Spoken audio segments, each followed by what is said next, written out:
Essa é a Sony ZV-E10, uma câmera de sensor APS-C de 24 megapixels. Essa câmera ela foi feita para criadores de conteúdo e filmmakers. Nos últimos meses eu coloquei essa câmera à prova em várias situações diferentes e o que você vai ver é um compilado da minha rotina aqui na Alemanha. Espero que vocês curtam aí e aproveitem o show.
Para gravar essas imagens eu fiz tudo em 4K com uma taxa de quadro 24 fps. Uma das limitações que eu acho que essa câmera tem é que se você quiser fazer 60 fps ou 120, né, para você ter aquela câmera lenta na sua imagem, você vai ter que mudar para Full HD, porque em 4K você não vai conseguir fazer 120 fps e nem 60. E uma configuração que eu mudei foi o perfil de cor.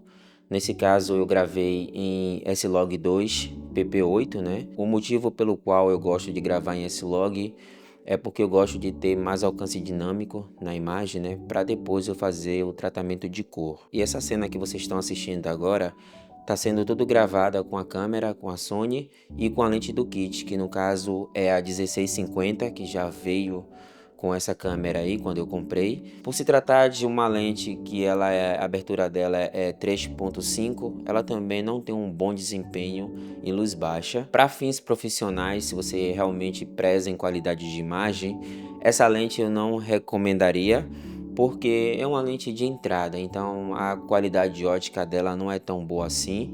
Aqui é um cenário que não tem muita iluminação, apesar que eu estou usando aqui essa LED, né? E as imagens da minha rotina que eu acabei de mostrar para vocês foram todas elas gravadas com essa câmera, com essa lente. E o único momento desse vídeo que eu não usei essa lente com essa câmera foi a entrada do vídeo, porque foi gravado com a minha Blackmagic 6K Pro. Existem outras configurações e outras funções nessa câmera que eu acho bem legal, mas eu vou deixar para poder falar sobre isso em outro vídeo, porque esse vídeo aqui não é um vídeo review, eu só quero compartilhar com você o que eu venho fazendo nos últimos meses. Espero que vocês tenham curtido o episódio de hoje. Não se esqueça de se inscrever no canal, compartilhe e comente. Também não se esqueça de clicar naquele sino para você receber notificação assim que eu subir um vídeo novo. E a gente vai se ver numa próxima com o próximo vídeo. Fui!